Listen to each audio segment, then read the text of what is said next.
Ladies and gentlemen, please welcome to the stage Vice President and Principal Analyst from Constellation Research, Steve Wilson.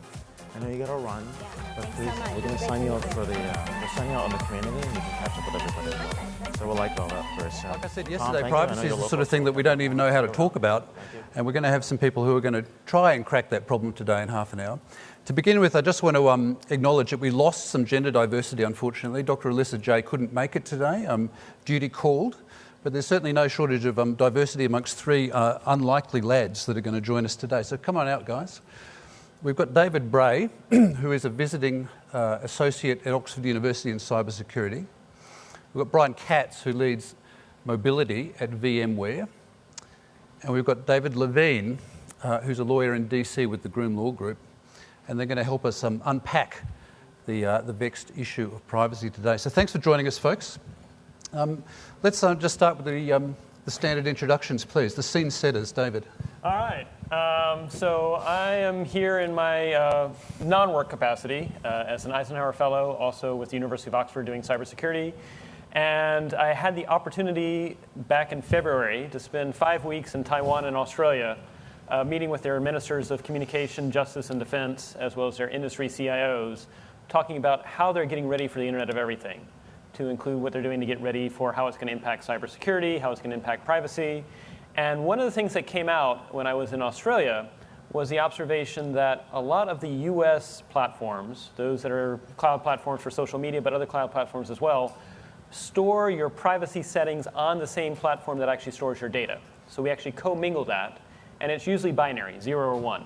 So you either accept the terms and conditions after you've read the 30 to 40 page end user agreement, or if you don't accept that, then you don't get any access, and if you've been using it for the last 2 or 3 years and you don't accept it going further, then you lose that access. And so the question they said is, could we separate the actual storing of your information in terms of what you want to share from where the data is actually put, so that in the future you could actually have this trusted app or this trusted agent where you could actually express and say, well, would you be willing to share your healthcare data with company X? And you might say no. And it says, okay, but would you be able to share that, would you want to share your healthcare data if you're in a car accident? And you might then be able to say yes or no. And then finally, you may be able to say it if your heart rate drops below 40 beats a minute. But I raise that because I think it's worth considering the international perceptions, because we here in the United States may not be aware of the different choices we've made in implementing the internet that might differ for other countries. I'm just impressed that you read the 30 to 40 pages of the privacy statement. Every once in a while, like when I can't sleep. And that puts you right to sleep, and you never finish. That's the problem with privacy statements. Yeah, it's interesting. I joined VMware 7 months ago, surprise to a few people in the audience. But I came from the enterprise, and so privacy was huge for us, especially, I do mobile. And we're talking BYOD, corporate-owned, personally enabled devices. And people like to use their phones to do lots of things on them. They don't necessarily want their employers to know that. And so how you do that, and a simple anecdote was a couple years ago, a company bought 13,000 licenses of a popular MDM at the time, and they were rolling out to all their BYOD people. 100 people signed up out of all 13,000 because they all said, you can see what I'm doing on my phone, you can track where I am, you can do all these pieces. And so it's, behooves us from an industry to actually understand what people want, what they want to keep private, but also behooves us as people to say, this is important to understand. Your 30 to 40 page thing is untenable. Who, other than Richie, who here's read the iTunes terms of service? You notice it's the two government people on stage.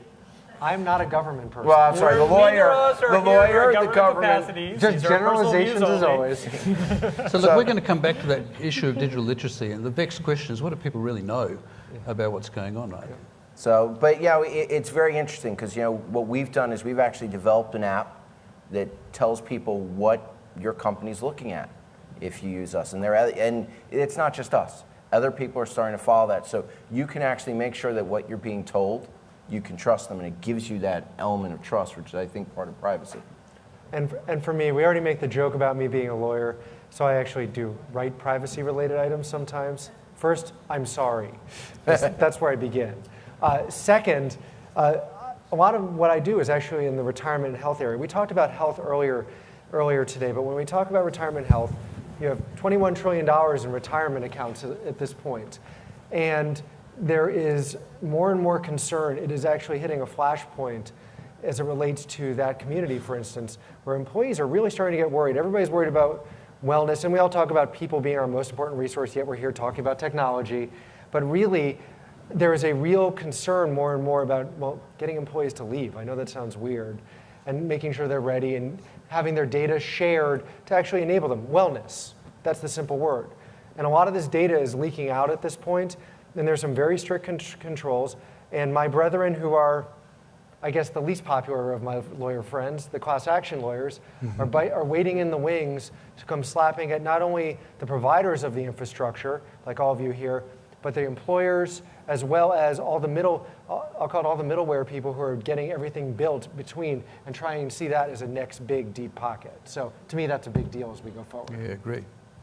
So in our day-to-day work, what do we think of the privacy challenges, and what do you do day to day? Let's spend a couple of minutes each on what do you do to break through, to cut through. What do you think your contribution is? Because we're talking about tech, we're talking about policy, governance, law, work practice, and we've all got a piece of that. So on day to day, and again, I'm not here in my official capacity, but about a year and a half ago at the Federal Communications Commission, actually 2 years ago, we wanted to actually come up with an app that would allow people to test their broadband connection speed on their own phone, see the connection result, and if they want to, anonymously share that with the FCC, basically crowdsource monitoring connection speed by providers. Now, this was late 2013, and if you recall the events of summer of 2013, how much success do you think I would have had saying, hi, I'm with the government, would you like to download the following app to your phone that will monitor your connection speed? You know, I think we'd probably get a lot of people, right? So what we did was, and in fact we planned this all along, is we intentionally made it open source so you could actually look at the code. Now, most people aren't going to look at the code, but if you did, and there were enough groups that did, Electronic Frontier Foundation, the ACLU, they actually checked and they actually saw we, one, did not collect your IP address, and two, by design, we did not know who you were in a 5-mile radius. Also, our terms and conditions were only 2 pages long, as opposed to 30 or 40 pages long. And as a result, it was actually the 4th most downloaded app on the iOS store, right behind Google Chrome for a while. That shows, one, people are hungry if they can actually understand what it's being used for, and two, you can actually gain trust by making things open source. You can actually look at the algorithm. So that's day to day. I'm going to go a little bit further and actually say why I'm here and why I'm trying to push forward with why privacy matters in an exponential era. Back in 2000, I signed up for a little-known program called the Bioterrorism Preparedness Response Program at the Centers for Disease Control. That's a long acronym. It is a long name. We're known for our 3- and 4-letter acronyms. And literally on September 11th, 2001, at 9 o'clock in the morning, I was supposed to brief the CIA and the FBI as to what we would do if a bioterrorism event happened. Didn't give that briefing because 8:34, the world changed. For 3 weeks, we stood up in case there was a secondary biological event, stood down on October 1st. October 3rd, briefed the CIA. 24 hours later, the first case of anthrax shows up in Florida. Now, I raise that because you might be wondering, why should you care about privacy? And right now, we're all talking about digital. But what I'm going to tell you is in the next 10 to 12 years, everything you're seeing that's going on in cyberspace right now, the good, the bad, and the ugly, you're going to see in the biospace. And so the question is, when does access to your DNA become an issue of your own personal security? When does access to the president's DNA become a matter of national security? How do we actually deal with protecting your DNA or masking it, your health records? Because all these things right now that are digital will start showing themselves in the bio world, and that's why I'm actually pitching solutions that are much more about choice architectures that empower the individual, because we're going to make different choices. Some of us may choose to share that information because maybe it prolongs our life. Others may just not want to share it because maybe we've got some health condition we don't want other people to know about, or we're not ready to face the fact that maybe we have cancer, but we don't want other people to know it yet. This is the world we need to prepare for, because it's not just about digital privacy. Ultimately, it's also going to be about bioprivacy. So too. when I what I like what you've just done there. I mean, we've got an audience that's interested, but it took you 3 or 4 minutes to explain why privacy matters. And we don't get that. I mean, we're in a very rushed area. We get 2 messages about privacy. Either privacy is dead or privacy is a fundamental human right. And what interests me, we could keep talking about this, how do you know, how do you trust the information that you're getting? If somebody says privacy is dead, it's usually a billionaire who's made his fortune from exploiting personal information, so it better be dead. On the other hand, you've got a very political position without any nuance about privacy being fundamental and let's stop everything. So we need to dig deeper, and I really appreciate the way that you spent a couple of minutes explaining a scenario where I think we can understand that. Happy to. You know, Ron? it's interesting the way you asked that question, Steve, because I know Dave and I were talking about this last night, the fact that this is nothing new. How many people in the audience have a supermarket loyalty card? Yeah. A fair amount of you. How many people have one from a drugstore? How many people here belong to Sam's Club or BJ's or Costco, any of the above? We've covered almost the entire audience. You realize that they're doing that to collect your data. And 20 years ago, they were doing the same thing. The difference was they didn't necessarily know what they had at the time. You know, the difference is they were collecting it for themselves. And the answer is, we'll give you a sale price, we'll give you something else. We can now mine that data. We saw a presentation yesterday that talked about data mining and what you can do with that. So we've been giving up our data willingly because we'd save 10 cents on a can of peas. You know, you'd save $1 on a pound of steak or something. And we've been doing that for years. And people don't get the fact that that data is out there, and you probably signed a terms of service. In some cases, all they did was hand you a card. You gave them your name and your phone number. And by the way, when you go to Walgreens, you want points when you get your drugs. They know what drugs you get. Forget the health thing. They know that you at least got 3 prescriptions. They may not know what they are unless they correlate them. But and then there was the study back in March that said they took 10,000 people who went to a mall and they anonymized all the data on all the credit card transactions. And what they found was that with 4 pieces of data, they could identify over 90% of the people who had made these transactions.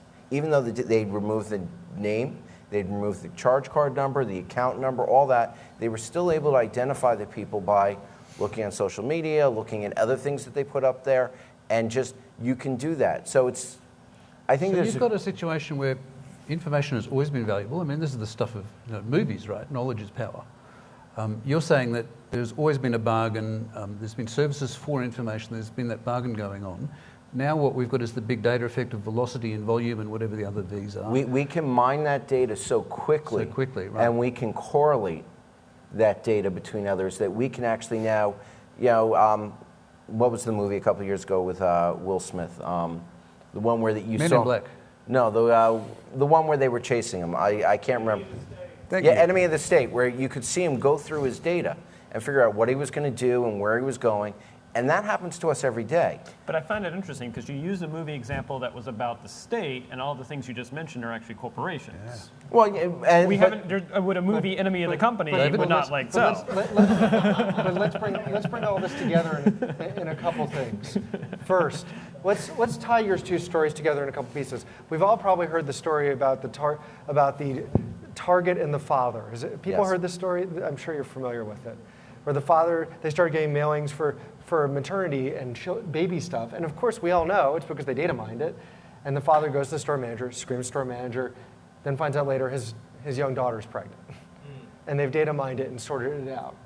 There is not much more of a step from that. Tie in the other thing. Like what I see a lot of in what I do day to day, like I work with big corporations, but also startups that are basically taking the data and trying to bundle and package it. So what you are seeing is an erosion at all the different levels. At the big corporate level, since the Affordable Care Act, and this is just the law of the land, the wellness programs and smoking cessation, biometric data, it's not just 10 years from now, it's today. Now. Yes. Mm-hmm. All that biometric data is being gathered. What's your cholesterol? Do you have high sugar? Do you have other issues? That's all being sucked in today. And yes, HIPAA has some protections, but we were talking before we came out here, it's not as broad as you think. And there's a lot of ways to work with this, and this all gets built into pricing, and it's only a matter of when, not if, more of this data leaks out. For heaven's sake, we're in California. Anthem had a data breach, but so has almost every other major health insurer at this point. Not saying that they did it right or wrong, it's just the point is, the data is getting out there, and once it gets out there once, it gets sucked in. Then you take these other intermediary people out there right now who are basically like, we'll help you better create your analytical tools. People like you all are building better tools to analyze the data. What are the protections on that? One slip of that, just like 22 million fingerprints like OPM lost, and like our fingerprints, I've been fingerprinted, you've been fingerprinted. They're in China now, we know. But putting that aside, What we think. We believe. You put all those pieces together, you wind up in a situation where the data set, it's not just the product is you now, it is actually a movement to where someone can actually game and understand you and be studying you. And if someone gets into a really busy, like high-stakes situation, it is possible now to be getting from what's leaked out there a very good profile of you and your real risk as a human being. And it turns the world upside down, and people are just not necessarily getting to that point yet. Well, let's talk about literacy then, digital literacy. This is something that we do a lot of at Constellation, trying to work out what mental models people have of the internet. It's hard enough knowing what people think is happening in the money system, but with information it's so abstract. And so much depends on this because there are digital businesses that are powered by essentially free information that's given to them in return for services. And when you challenge these infomopolists, we call them, they say, everybody knows there's no such thing as free lunch. You know, Facebook users aren't mugs. They know that we're going to be mining their information and selling it. That's the Google line too. They say that everybody's very sophisticated these days. We have sophisticated people that bother with Tor and PGP, and they go underground, right, and they hide, and it's a very, very hard thing to do properly. Then there's the middle. Does anybody have a sense of what do people really know and what's reasonable? Okay, the lawyers could talk about the magical word reasonable. What reasonable steps can we take? I'm going to use one word. How many of you have seen the advertising campaign for Plenty? Which is basically tiling all those loyalty cards you were talking about into one centralized database. People have no clue most of the time that what they are giving up and bundling together and how much the 4 data points, they have no idea. So they're vulnerable to business exploitation? The literacy is extremely low at this point, I think. People say they don't care. My theory is some people don't care. Some people would rather get the product for free, but there's a whole group of people who just don't know. But I think the other challenge you have is asking for your consent is not in a way that's conversational. In other words, if you actually had that conversation of would you be willing to provide your data on your purchases to a company in exchange for loyalty points that would be used for the following purposes, that's a little bit more of a conversation as opposed to the blanket 30 or 40 page legalese document that most people aren't going to read. And so we're not asking things in the right way. Yep. That's where I have hope that maybe if there was something that was open source and it had natural language processing, we could have that brokering app. It's not something that companies are going to stand up because you wouldn't make money from it. In fact, a lot of companies would actually see their potential revenues decline because people would be actually making intentional choices. But I think there are models that could be developed that would actually allow still monetization on both ends of the spectrum. So I think that there's an opportunity. If you own your own data, yes, you will broker it yourself, exactly, and they will pay you for it. But what's interesting, and I like the way you put it there, David, we ask for consent. We don't ask for informed consent. Correct. And we ask for, you go for an operation, they make you read the thing, the doctor comes in, the nurse comes in, they write on your leg that that's the leg they're operating on or whatever because they don't want to make, and it's all there, and you have to sign that they've actually, with a magic marker, put initials on the leg that says that here's where you operate. And yet, we get, you say you ask for loyalty points, and they'll say, it's 10 pages, it's whatever. When I was at Sanofi and I advised a bunch of other companies, we used to talk about, and it used to be hard with getting the lawyers in the room. You couldn't have, well, no, but to be fair. No, I'm having fun. First thing we should do, you couldn't have a policy, because we all have policies you sign when you join work. And I'll bet you at least half of you have policies that say you can't use your devices or the internet for personal stuff because they haven't changed them in 10 years or 20 years. Not because they don't care, they just haven't gotten to changing them. But you can't read them. They're written by a lawyer to cover the company's ass, essentially, and you can't read it. And we talk about the fact that you have to write these policies in English. You have to say what it actually means. Sanofi was an international company. In Europe, Germany, other places, we couldn't track data. Sure. There are things we weren't allowed to do. And we don't have, I guess the word we're looking for is transparency. Well, so let's actually make this, how could we actually change this? The first thing I'd actually like to point out, because you said it's always been this way, and I agree people have been collecting this data, but actually the law always plays catch up on what civilization moves forward to. Obscenity laws predate privacy laws, which when you think about it actually makes sense. Although initially you're like, wait, when I want privacy first and then obscenity laws? Obscenity laws happened first because we started moving to cities and we started getting urban at the turn of the century, 20th century. And it was only until 1970 when we actually started to have this thing called advanced data processing, which we now know as computers, where actually correlation now made people say, I could actually link this together and we need to protect privacy. So I have no doubt something new is necessary now, and we may not even know what the word is. It may actually not be called privacy, which is sort of, you have the right to make choices about the data, both biological and cyber, that encompasses you. Well, around the world, we tend to talk about data protection, which is technically it's a subset of privacy, but it's a much more manageable one, and it's a much more sort of accessible thing for engineers and technologists to actually implement. Right. And so I would ask then that what we need to do is make sure any organization, government or corporate, has to be able to express what they're doing with your data in a way that's understandable, one, let's say, to a 12-year-old, and two, to a machine. So that the machine could actually begin to broker your choices and you could actually express an opt-in or opt-out. But there's one sort of gap in all of this that I have to point out. New York Times had a nice piece on it over the weekend.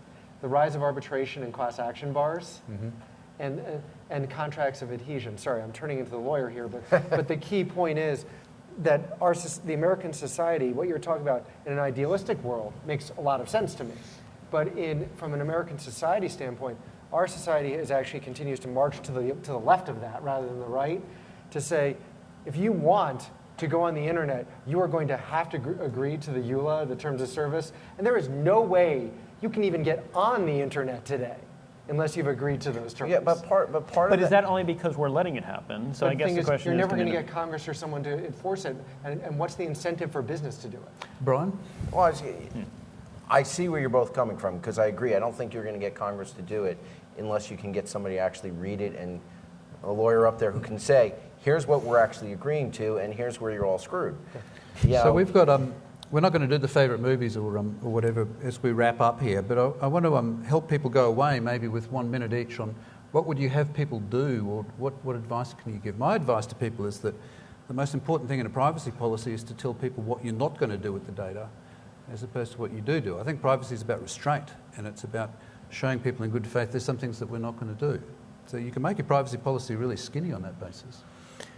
Maybe you could. I guess the trouble is you may say what you're not going to do with it now, but maybe capabilities 5 years from now, something new shows. So I guess I would say the biggest thing is I'm not looking for a top-down solution, so I'm not expecting Congress or a nation state to change things. I think at the end of the day, it's got to be bottoms up.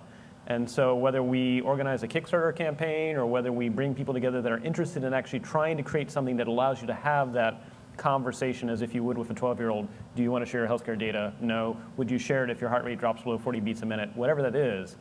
And using that machine language processing. Yes, it's going to have huge resistance from existing companies, but if you get that proof of concept out, we can show a new way of working, and it gets past this theoretical, it's got to be top down, it's got to be binary, you either accept it or nothing. Yep. And it's more of a resistat. Yeah, you know, I'll give two pieces of advice. I think if you're a company and you're transparent and you tell people what you're going to do with your data, I think, I disagree with what you said before. I think people will actually go to that. I think that, you know, Apple, for all that it says your data is private. We are different from Google. And I know people who use devices specifically for that reason from Apple because they're very transparent. But is that right now because their algorithms are not as good as Google, just to be honest? The fact of it is, everybody complains. Their algorithms could be better, but they're making a choice on privacy. They have some very smart people. I'm sure if they want to, they could go that way. But I think all companies that are transparent and open and say, here's what we're not going to do with your data, people flock to them. And, you know, I heard there was a company that said do no evil about 10 years ago. Okay. Well, I want to pick up on that for a second. I agree that that's part of the reason why Apple motto. I notice if you try to read the terms and conditions, which I guess only you and I do, Apple News, it's convoluted as could be, and the do no harm kind of jumps out at you and say, what are they really doing? My personal view, the way to change this, and this is something I've spent a lot of time thinking about, not just in my legal career, is I think there's actually a business to be had here. I think that the entire change occurs not from the consumer. Consumers are not going to change this, with all due respect. A Kickstarter campaign will get the people like you and me. That's fine. But I think the way you get it mass market and actually add value here and actually improve the bottom line and actually kill this issue once and for all for a lot of the industry is to change it up. Facebook could work just like it does today if it actually explained the monetization proposition and gave you a choice. Everybody could have a choice. Do you want your data or not? Do you want to pay or do you not? Let people choose. Those who want the data privacy can have it, and if not, well, I that's agree. the most radical thing that I've heard so far. But I think that's what the ResoStat is saying, is if you want free, there's consequences. If you want to pay for the 99 cents, maybe you're giving some data. And if you want to pay the full $10, Yeah, then that's it. but the piece that you have that you're both saying is that if somebody builds a business that actually shows privacy, gives you the ability to make those decisions, it could go gangbusters. And that may be the piece that you need to change I it. started building this a year ago, and we never got off the ground, but it's the same logic. Yes. So I want to make the observation that's most important. You know, some of us are starting to use the term privacy engineering, meaning that real-world privacy is like a contest of ideas, but it's a contest of competing requirements.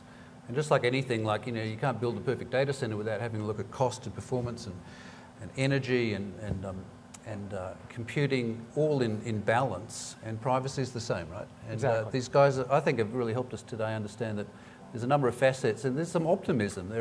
These problems are tractable, and we are beginning to work out how to talk about privacy. So thanks, guys. David, Brian, David. Thank you. Thank Please, you. join me.